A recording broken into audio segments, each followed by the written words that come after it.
Assalamualaikum warahmatullahi wabarakatuh. Alhamdulillah.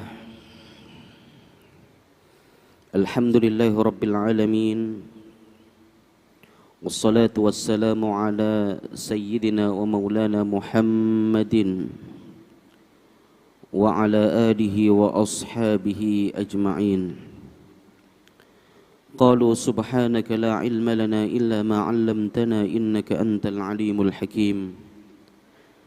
Amma ba'du, yang sangat kami muliakan segenap takmir Masjid Nasional Al-Akbar Surabaya, juga yang sangat kami hormati, kami muliakan, kami banggakan bapak-bapak, ibu-ibu, mas-mas,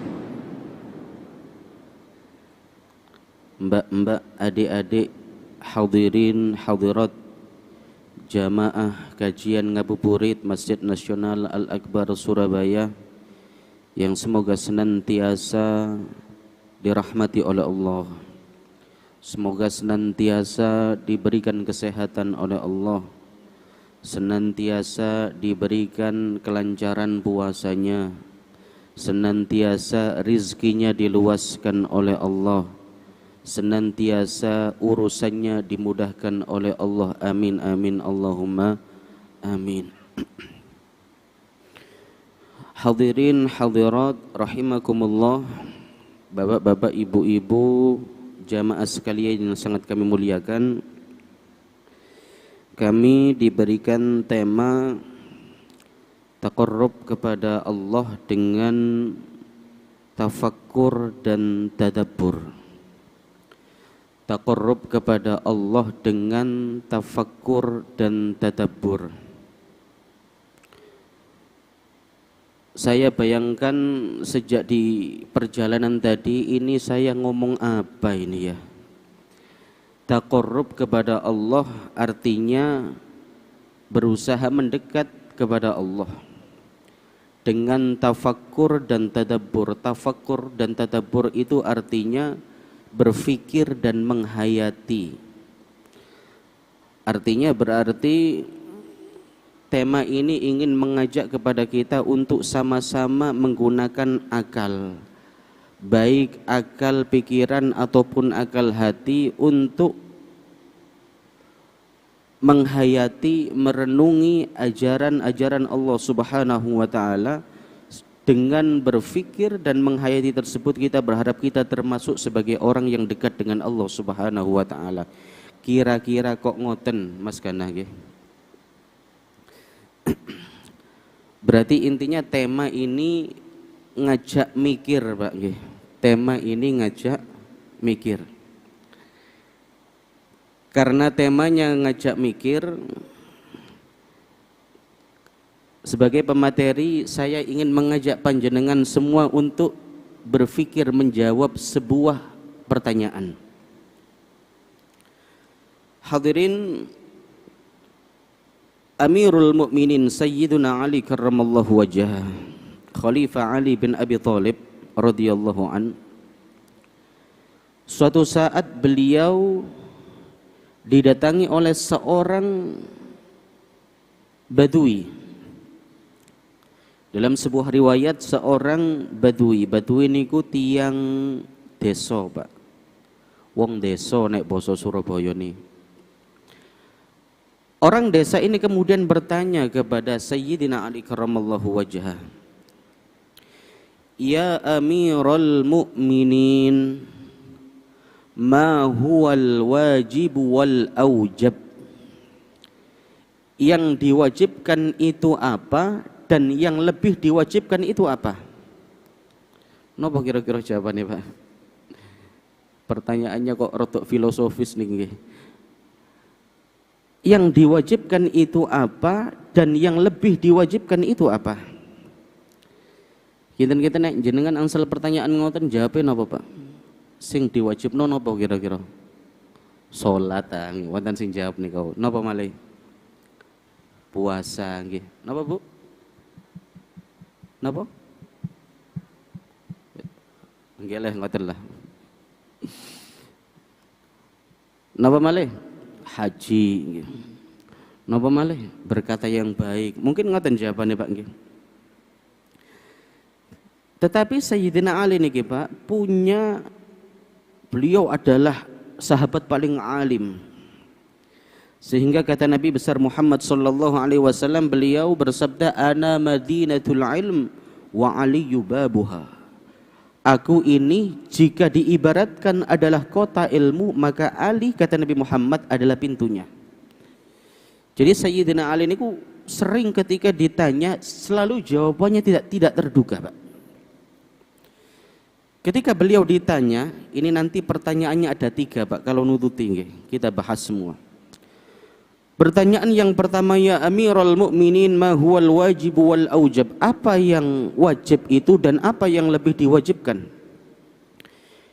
Beliau menjawab, al wajibu huwa ta'atullah wal aujab huwa tarkul ma'asi. Yang wajib adalah taat kepada Allah.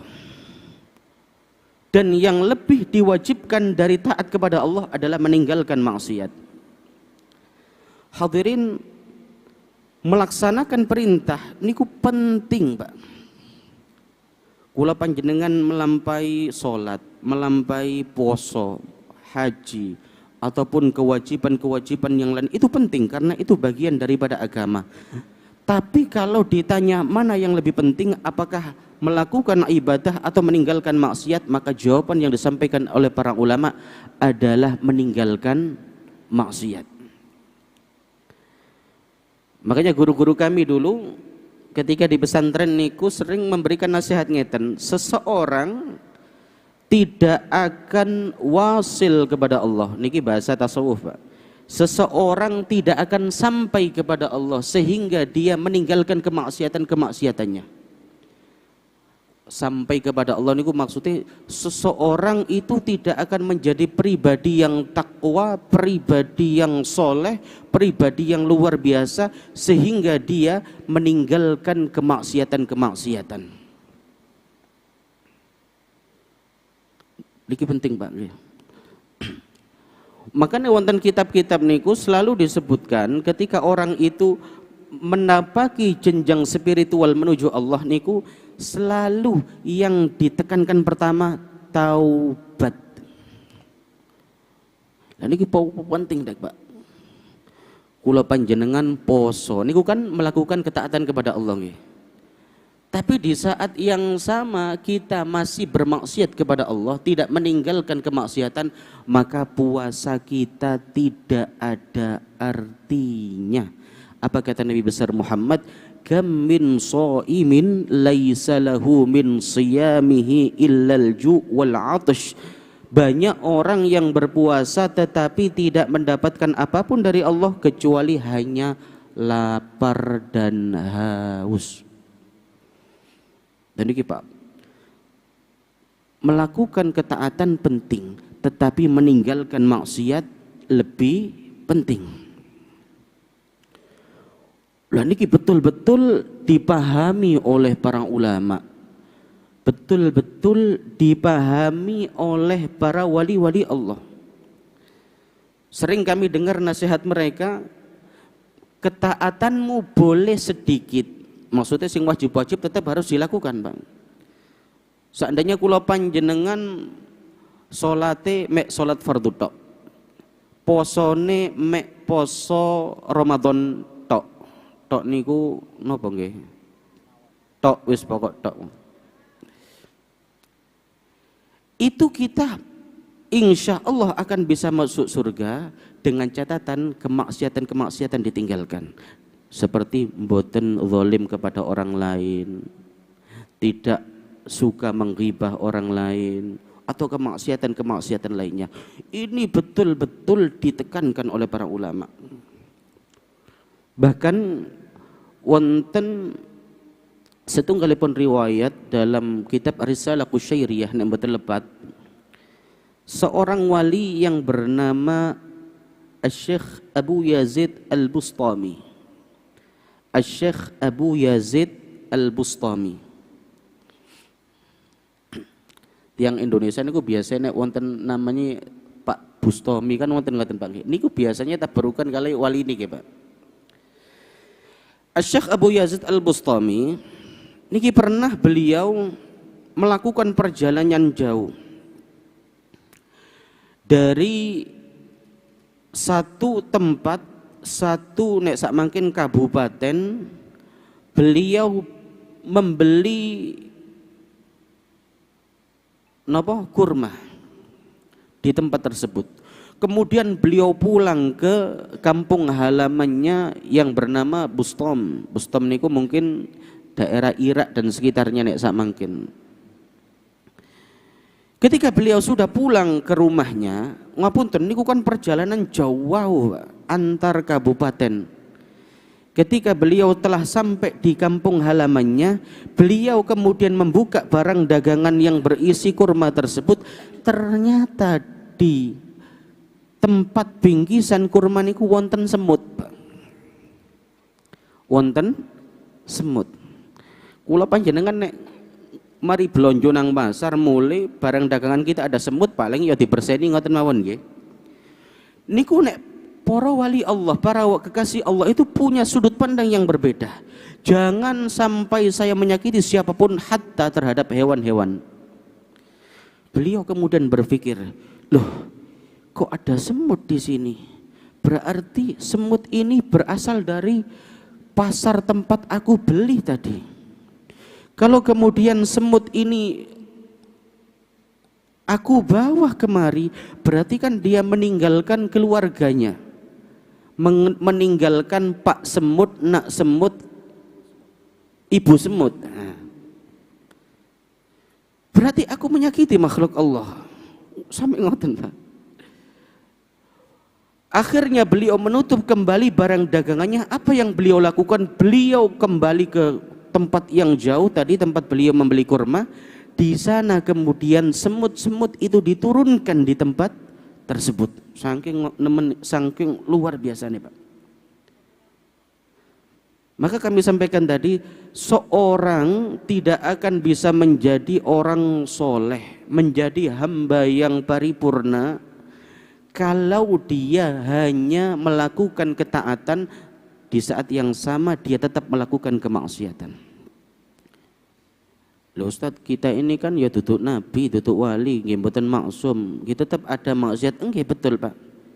Maksud kula mboten panjenengan harus sempurna, tidak, tetapi ayo betul-betul kita tidak hanya ibadah tetapi berusaha untuk meninggalkan kemaksiatan. Apa kata Sayyiduna Ali karramallahu wajhah tadi?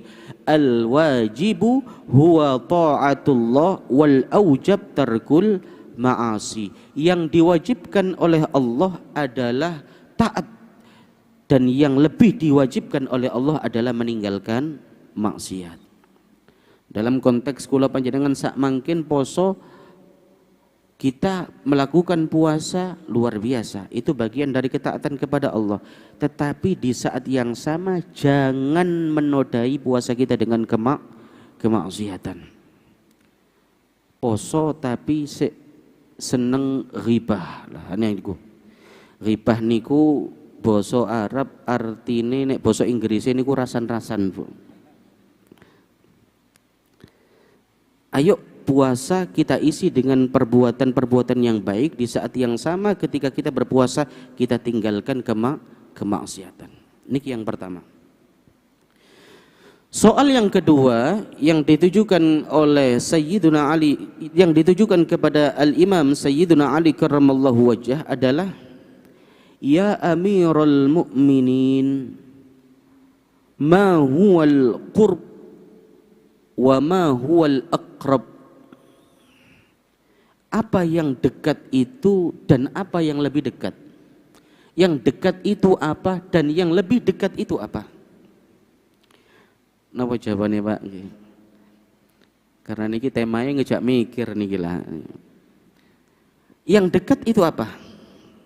Kinten-kinten nek jenengan ditanya itu. Keluarga, terus ada lagi yang dekat. Napa bapak-bapak? Utang, ya napa sih panjenengan niku kok utang? Napa? Ibu-ibu, yang dekat dengan kita apa? Kenapa? Kenapa? Allah ya nggih, nek niku nggih. Maksudnya di luar niku perbuatan ataupun di luar Allah, di luar Rasul lah. Kalau itu ya iya. Kalau panjenengan ditanya ma huwal qurb wa ma huwal aqrab, yang dekat itu apa dan yang lebih dekat itu apa?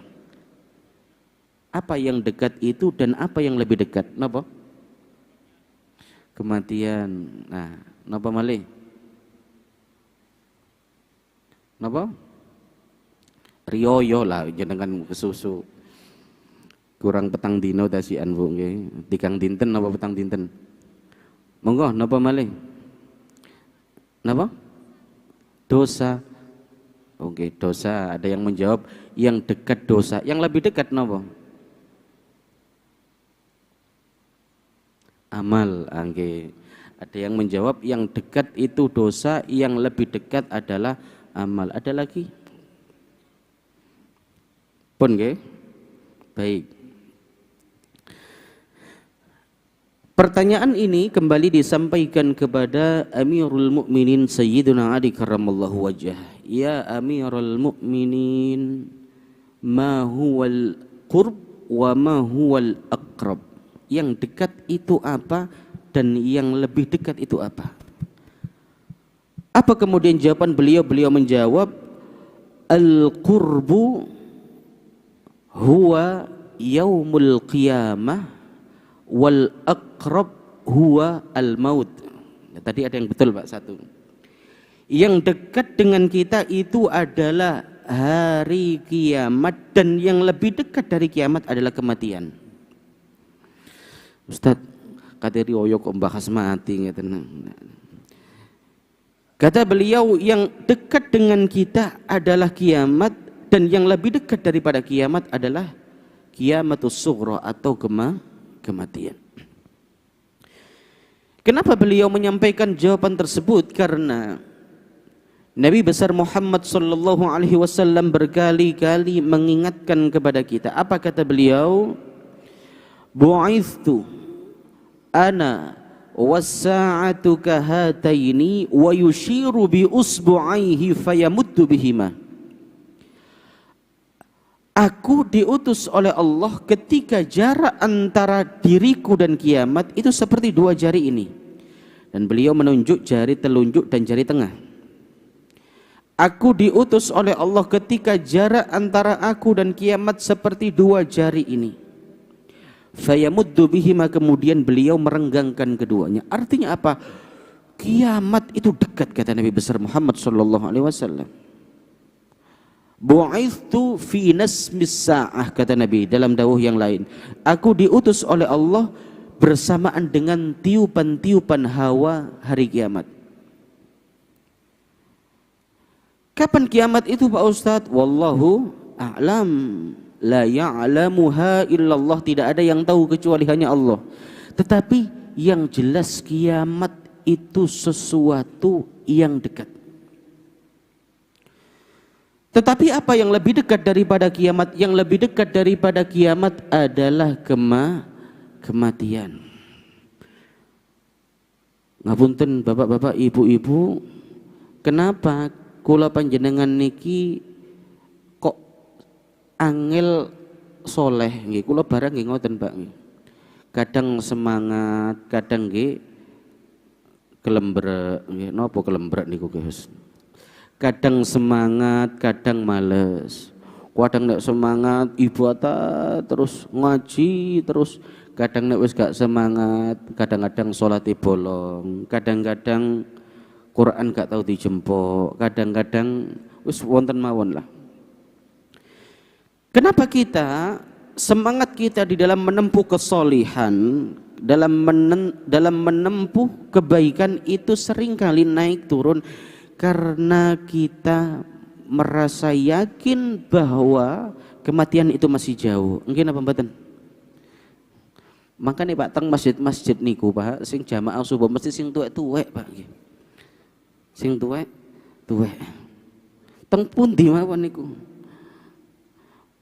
teng Sidoarjo, Surabaya, Gresik, medunten nggih ngoten. Sing adzan iku Allahu Akbar, Allah. Tengah-tengah adzan. Kenapa di masjid itu yang ramai yang tua-tua? Karena yang tua niku ngerasa akan segera mati, Pak. Akan segera wafat nek mati kekasaran, Pak.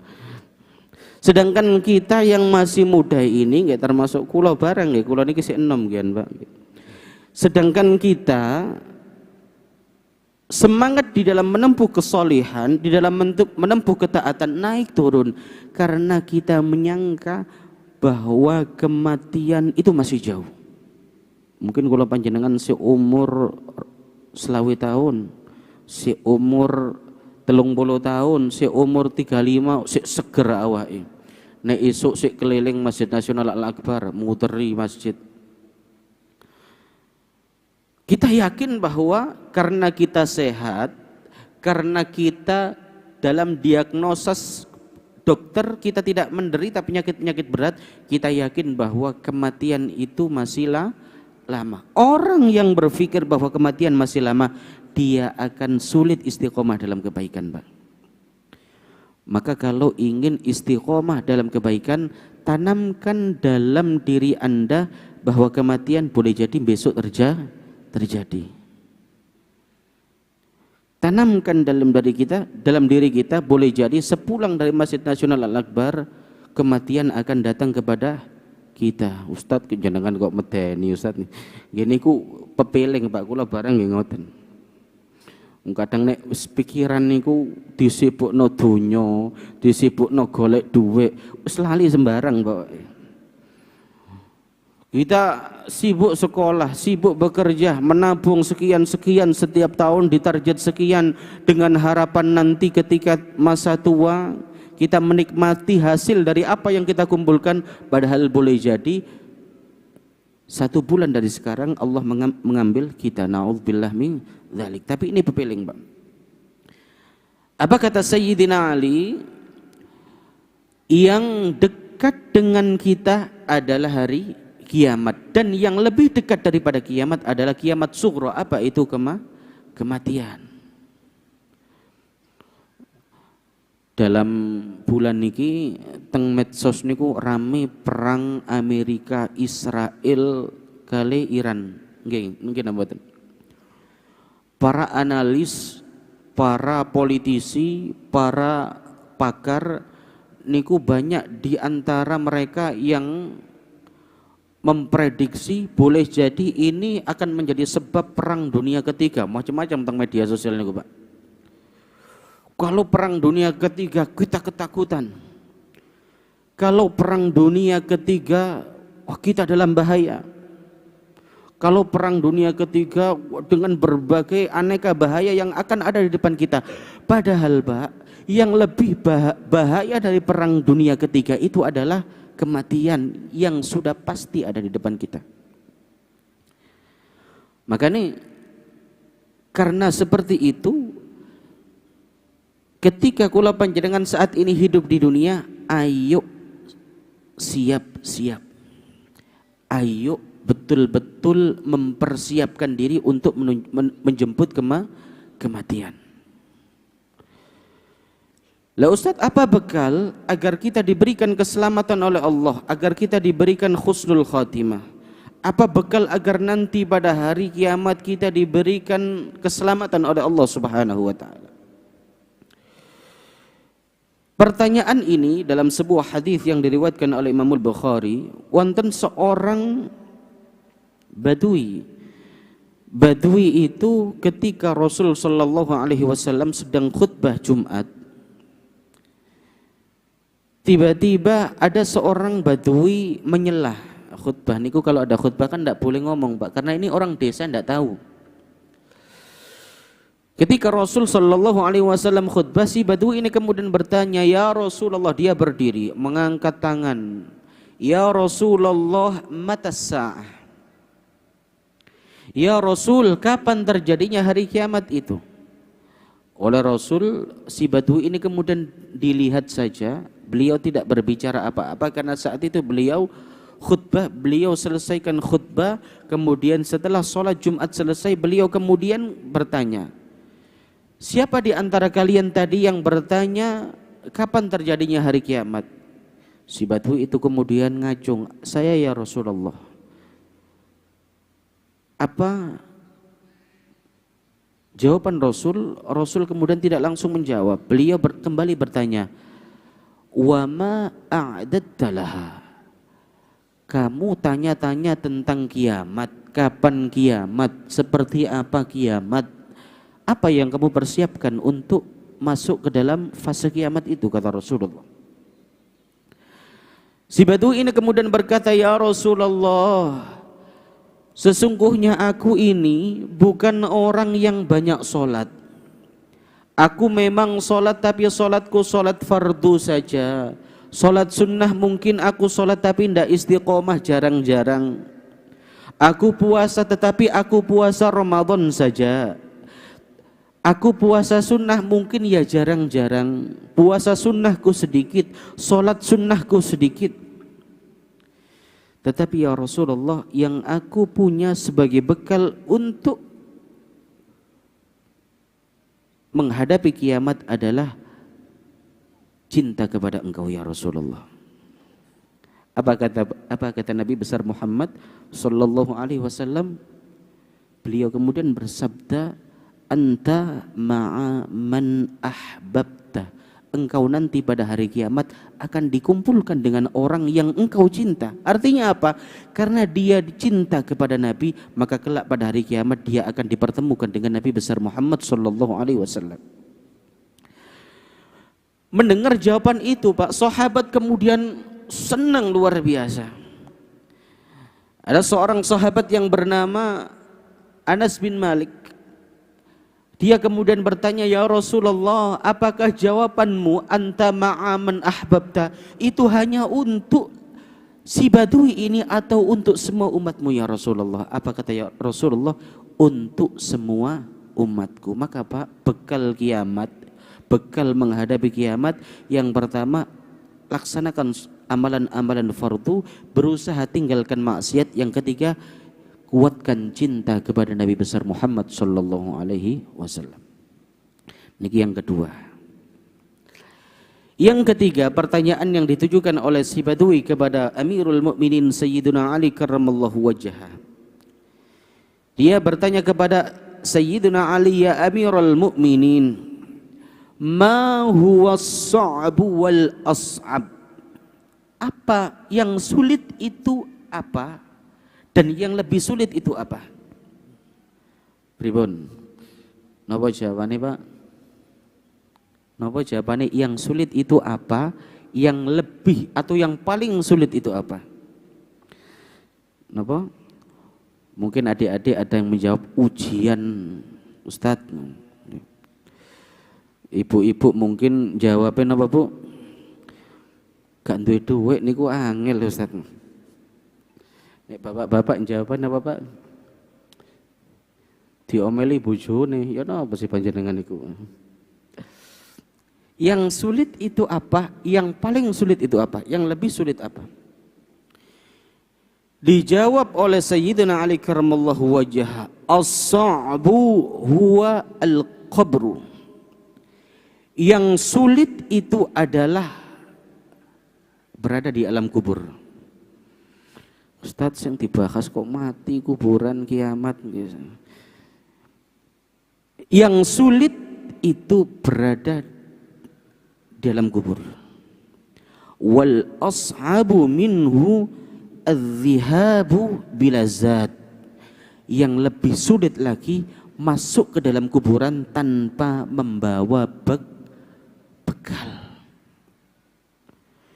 Pak, Bu, kuburan itu kata Rasul sallallahu alaihi wasallam bisa jadi raudhatun min riyadhil jinan, bisa jadi itu adalah emperan surga, halaman surga, atau bisa jadi hufratun min huffarin niran, atau bisa jadi bagian daripada neraka kecil yang disediakan oleh Allah untuk neraka yang jauh lebih besar nanti di akhirat.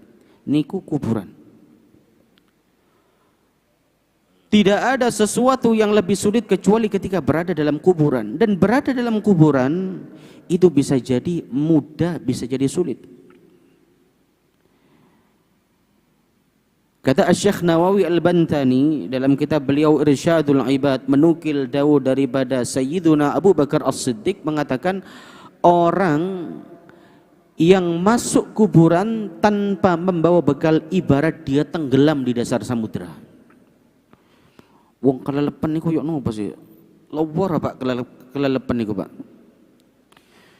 Kula niku tahu sik cilik biyen gak iso renang-renang ke kali. Biur-biuran nek basa Jawa niku tahu kelelepan. Untung wonten sing nolongi.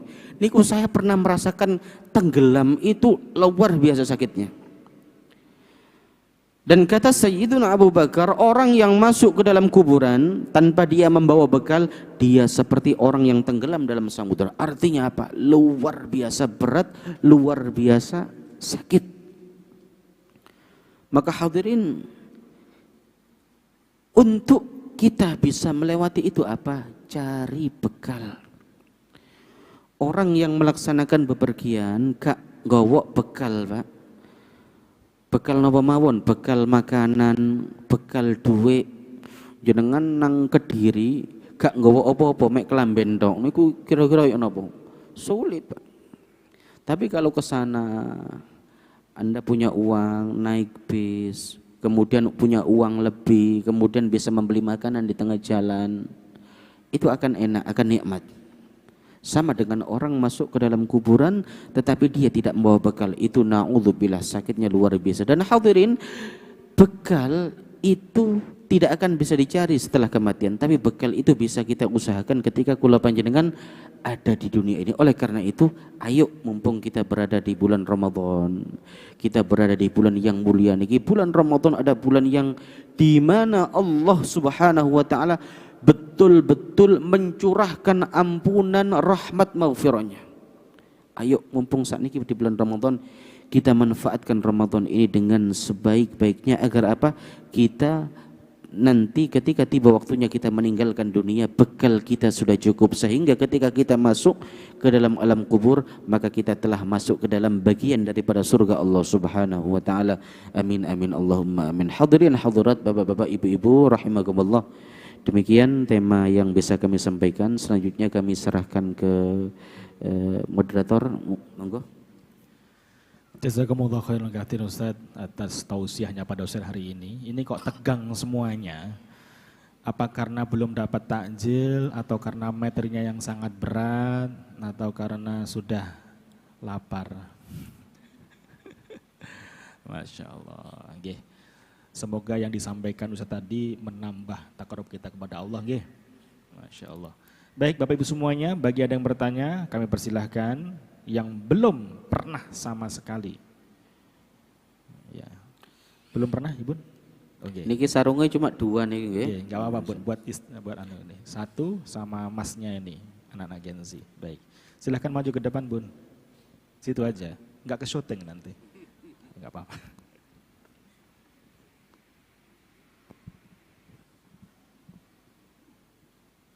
Assalamualaikum warahmatullahi wabarakatuh. Waalaikumsalam warahmatullahi wabarakatuh. Saya Bu Widi, Gayung Sari Timur. Nggih, monggo Bu. Dari materi hari ini, takorub kepada Allah dengan tafakur dan tadabur.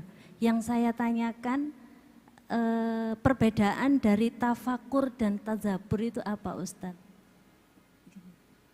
Terima kasih. Wassalamualaikum warahmatullahi wabarakatuh. Waalaikumsalam warahmatullahi wabarakatuh. Ada lagi? Langsung dijawab dulu aja. Okay. Tafakkur dan tadabbur, dan ini harus merujuk buku-buku bahasa biasanya Bu.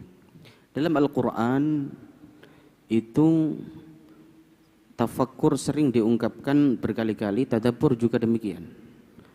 Jangan mungkin sering baca ayat afala tatafakkarun, afala ta'qilun, afala tash'urun, afala yatadabbarun al-Quran, kan seperti itu.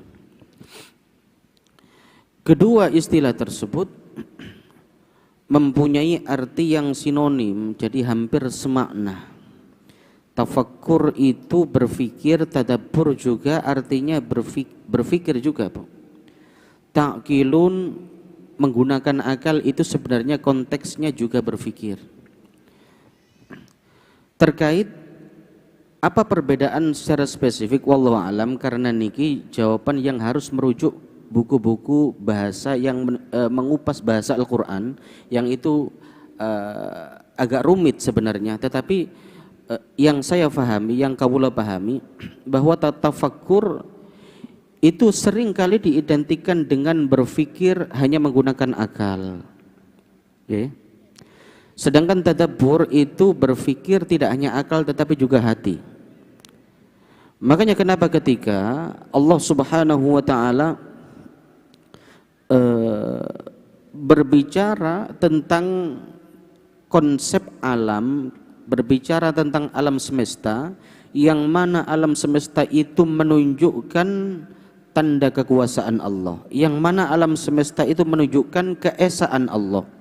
Jadi alam semesta ini kan bagus, indah, teratur, rapi, Bu. Dan rapinya luar biasa. Panjenengan tingali bumi berputar dalam satu galaksi, itu kan membentuk kerapian yang luar biasa. Kalau kerapian itu, kalau keteraturan itu dikendalikan oleh dua Tuhan, tidak mungkin.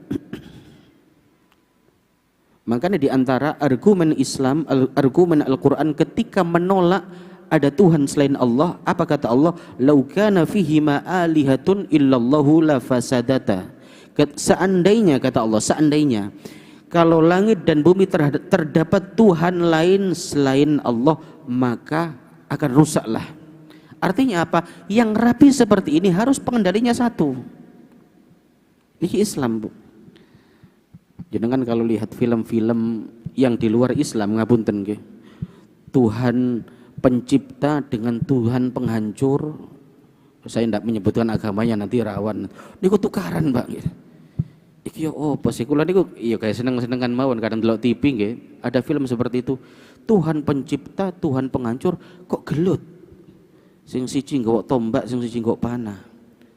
Islam tidak seperti itu. Islam membangun aqidatut tauhid berdasarkan sudut rasional juga. Nah, ini dibahas oleh para ulama, namanya ulama kalam. Ada dalam ilmu kalam, ulamanya namanya mutakallimin. Ketika Allah Subhanahu wa taala menjelaskan ketauhidan, yang mana Anda kalau ingin faham tauhid, kemudian lihatlah alam semesta, betapa teraturnya alam semesta ini. Biasanya terakhirnya ditutup dengan afala tatafakkarun, maka gunakanlah akal kalian.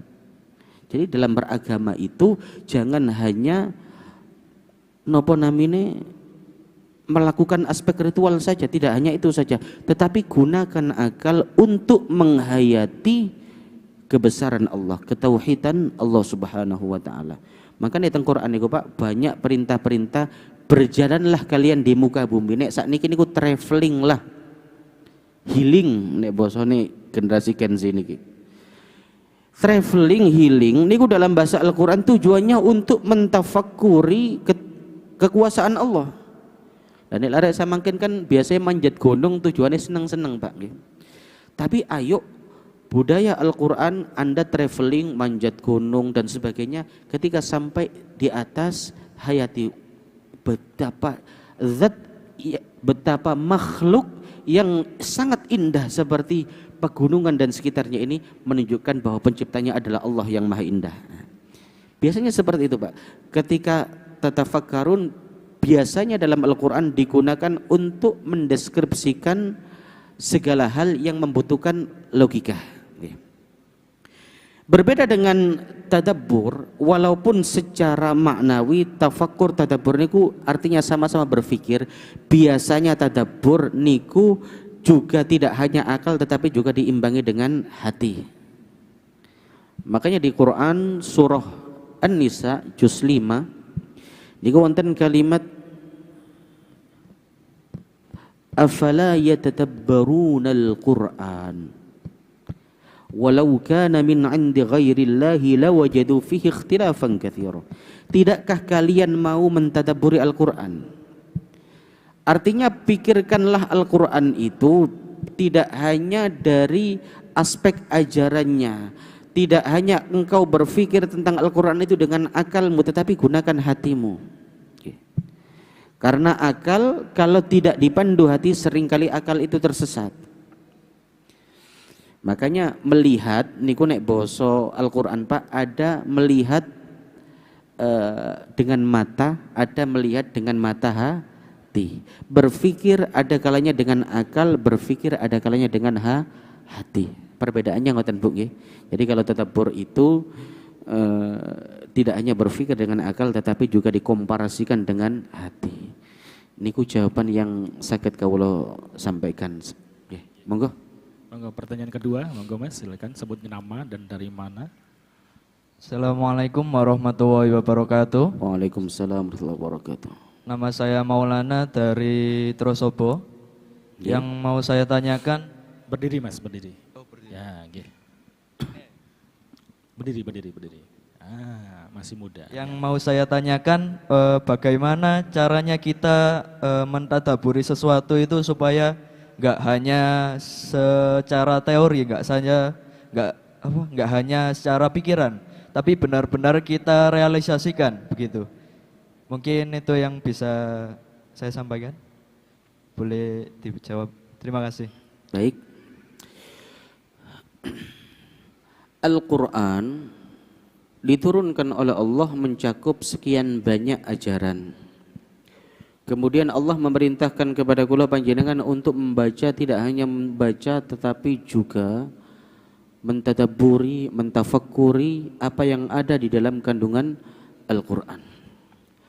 Bagaimana caranya agar ketika kita mentadabburi hal itu kemudian bisa berimpak kita mengamalkan Al-Quran? Ngoten nggih? Ngeten. Amal itu buah daripada ilmu. Yang pertama belajar, Pak. Yang pertama belajar. Maka panjenengan kempal-kempal seperti ini, atau panjenengan kuliah, atau panjenengan hadir di majelis taklim dimanapun, itu kan tujuannya untuk belajar. Bagaimana agar apa yang kita belajar itu bisa diamalkan? Ada dua sebenarnya kuncinya. Yang pertama adalah mujahadah. Mujahadah itu memang panjenengan ketika telah tahu ilmunya berusaha untuk mengamalkan dan ada usaha yang konkret di situ. Tetapi niki baik tapi juga sekaligus ada bahayanya. Orang itu kalau melakukan kesolihan, dia yakin bahwa kesolihannya itu dari kemampuannya sendiri. Biasanya nek empun ahli ibadah akan merasa lebih mulia dari orang lain. Gini Bu. Jenengan ahli sholat, delok wong gak sembahyang terus nerokoh, nah gitu. Jenengan ahli sedekah, delok tonggone medit, was meleki, medit. Kita merasa tidak mungkin ucapan itu muncul kalau kita tidak merasa lebih mulia daripada orang tersebut. Kita melihat ahli maksiat kemudian berpikir, lah iya umur wis tuwek senengane maksiat, senengane ngene, wah niku biasa nih. Kenapa demikian? Karena ketika kita amal, kita merasa bahwa amalan kita itu berasal dari kita. Nah niku bahaya, Pak. Maka yang pertama kalau kita ingin mengamalkan apa yang telah kita belajar daripada Al-Quran, sekaligus setelah kita melakukan amal itu akan berdampak kepada kesolihan diri kita, rendahnya diri kita. Yang pertama mujahadah, yang kedua berdoa kepada Allah, dan yakinilah bahwa Anda tidak bisa melakukan itu kecuali dengan taufik dari Allah. Intinya Mas, jangan mengandalkan diri sendiri. Kalau panjenengan ingin soleh, satu belajar, yang kedua ada usaha, yang ketiga berdoa kepada Allah agar Anda diberikan kemudahan oleh Allah untuk mengamalkan apa yang Anda pelajari. Jangan hanya usaha saja, tetapi libatkan Allah untuk membantu Anda agar bisa mengamalkan sesuai dengan apa yang ditunjukkan oleh Allah. Kalau panjenengan melakukan itu, Anda kemudian ditakdirkan menjadi ahli sholat, ahli ibadah, ahli sedekah atau ahli-ahli yang lain, insya Allah panjenengan hatinya akan semakin rendah. Ngoten nggih? Ngoten. Ada lagi? Masya Allah. Boleh satu lagi Ustaz ya? Monggo, monggo. Monggo satu lagi. Silakan Bun. Mic-nya coba satu lagi ya. Iya. Karena waktu terbatas Ustaz.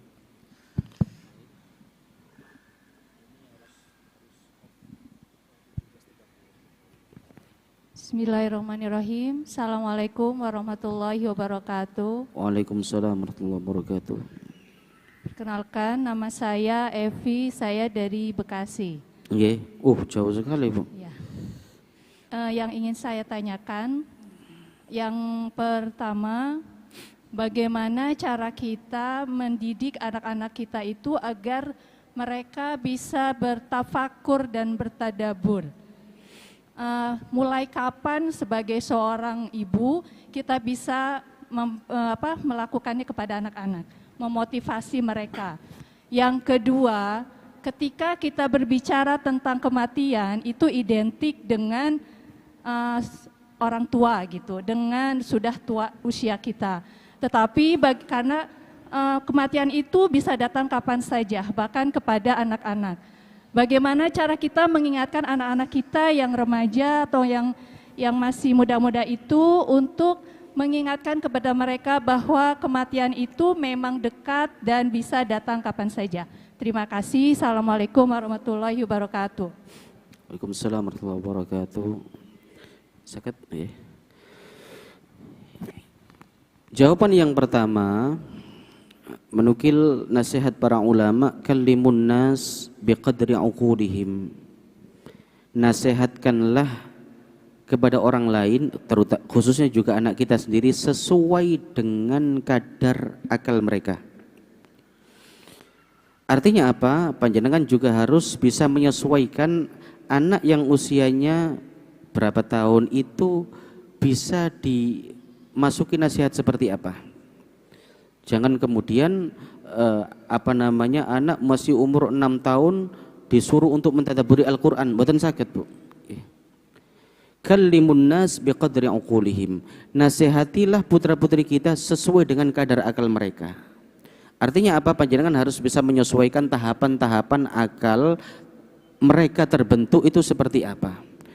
Kalau anak masih kecil, maka tadabbur Al-Qur'an ya tetap harus melalui orang tuanya. Makanya inilah penting ketika kita berkumpul dengan anak, ngapunten, kita bacakan mereka Al-Qur'an, kita ceritakan kepada mereka sirah-sirah para al-anbiya was-solihin zaman dahulu, kita ceritakan kepada mereka kisah para nabi, kita ceritakan kepada mereka kisah para aulia illah, kisah para wali Allah yang disebutkan dalam Al-Qur'an.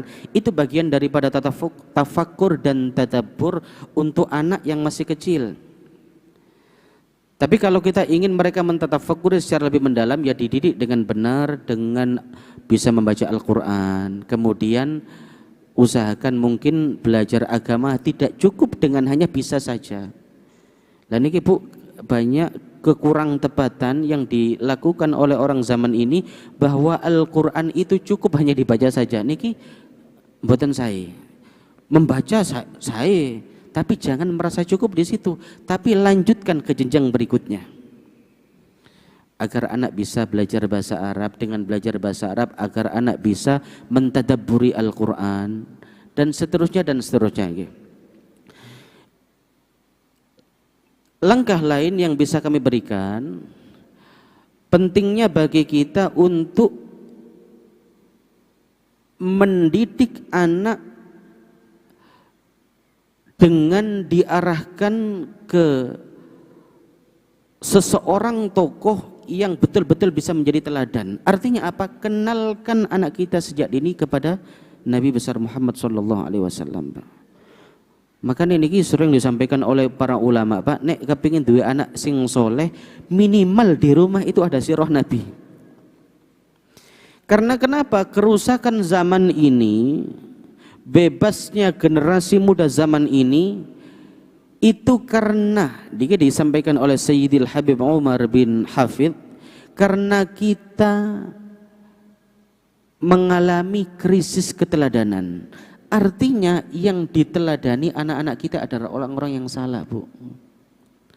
Orang-orang yang tidak pernah sujud kepada Allah. Orang-orang yang tidak tahu siapa itu Nabi besar Muhammad. Yang mana zaman ini itu semua bisa diakses dengan mudah di media sosial, Pak. Cara berpakaian yang terbuka-buka yang dipamerkan oleh orang-orang di luar Islam, kemudian anak kita tidak kita batasi dalam bermain HP, akhirnya meneladani orang-orang yang sebenarnya tidak pantas diteladani. Niki Pak, problem semua orang tua ngapunten termasuk kula, Pak. Anak-anak kecil wis delok joget-joget. Anak kecil wis buka medsos tanpa ada pengawasan. Nah, niki tantangan terberat orang tua zaman sekarang. Kemudian yang kedua tadi, apa tadi supe kula tadi? Anak-anak yang sudah dewasa, nggih. Anak-anak yang sudah dewasa bagaimana agar mentafakur dan tadabbur dan sebagainya. Yang pertama, sebagai orang tua harus bisa menjadi teladan. Ini yang pertama. Yang kedua, ya disitulah peran pendidikan, Bu. Peran pendidikan. Makanya Bapak Ibu sekalian, mendidik anak penting, tapi pendidikan agama juga penting. Jangan hanya mendidik anak kita di ngapunten umum saja, bahasa Inggris saja, fisika saja, IPA saja, tetapi di saat yang sama kita tidak didik anak kita dalam agama. Na'udzubillah min dzalik. Jangan sampai, silahkan sekolahkan anak panjenengan di bidang apapun, menjadi dokter, menjadi pengusaha, politisi, tetapi ajarkan nilai-nilai agama kepada mereka. Lalu bagaimana agar mereka mau mengambilkan itu? Ya di situ peran panjenengan sebagai orang tua, doakan. Karena doa ibu itu, Bapak Ibu sekalian, doa ibu itu kata Nabi besar Muhammad, kadu'ai li ummati, seperti doaku kepada umatku. Doa ibu kata para ulama lebih utama daripada doa 70 wali. Aniku manfaatkan potensi panjenengan sebagai seorang ibu, doakan anak-anak Anda. Ngapunten Pak, ngapunten, zaman sekarang banyak anak-anak generasi muda sowan kepada para ulama minta doa. Apakah itu tidak baik? Baik. Tapi di saat yang sama dia tidak pernah minta doa kepada ibunya yang di rumah yang masih hidup. Itu jangan sampai, Pak. Doa ibu Anda jauh lebih diijabah oleh Allah daripada doa ulama-ulama tadi. Meskipun mereka wali Allah. Nggih. Ngoten nggih. Jadi manfaatkan potensi panjenengan sebagai seorang ibu. Baik, jawaban yang sangat luar biasa, juga pertanyaan-pertanyaan yang sangat luar biasa. Terima kasih Ustadz. Karena waktu muhaddad, ini langsung closing statement sekaligus doa Ustadz. Tafadhol. Baik Bapak Ibu, ilmu hanya bisa kita pelajari di dalam majelis atau dari buku-buku, tetapi kita tidak akan mengamalkan, tidak bisa mengamalkan ilmu kecuali itu atas pertolongan dari Allah Subhanahu wa taala. Oleh karena itu belajar iya, tetapi berdoa kepada Allah, mugi-mugi kula panjenengan dijadikan oleh Allah sebagai hamba-hamba yang soleh. Amin amin Allahumma amin. Kita tutup acara kajian ngabuburit pada sore hari ini dengan berdoa kepada Allah. Semoga puasa kita diterima oleh Allah. Semoga kita tidak meninggalkan Ramadan ini kecuali dosa-dosa kita diampuni oleh Allah. Segala urusan kita dimudahkan oleh Allah. Kita diberikan anugerah mendapatkan Lailatul Qadar, dan kita semua yang hadir di sini, keluarga kita, anak, istri, suami, dan semua orang yang kita cintai, semoga semuanya diberikan oleh Allah panjang umur. Panjang umur dalam kesehatan, sehingga kita bisa kembali bertemu dengan bulan-bulan Ramadan di tahun-tahun yang akan datang. Amin amin Allahumma amin. Bismillahirrahmanirrahim. Allahumma salli ala sayyidina Muhammad wa ala ali sayyidina Muhammad. Alhamdulillahirabbil alamin.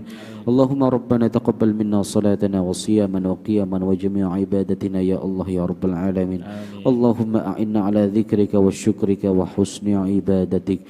Rabbana la tuzigh qulubana ba'da idh hadaitana wa hab lana min ladunka rahmah إنك أنت الوهاب ربنا آتنا في الدنيا حسنة وفي الآخرة حسنة وقنا عذاب النار والحمد لله رب العالمين.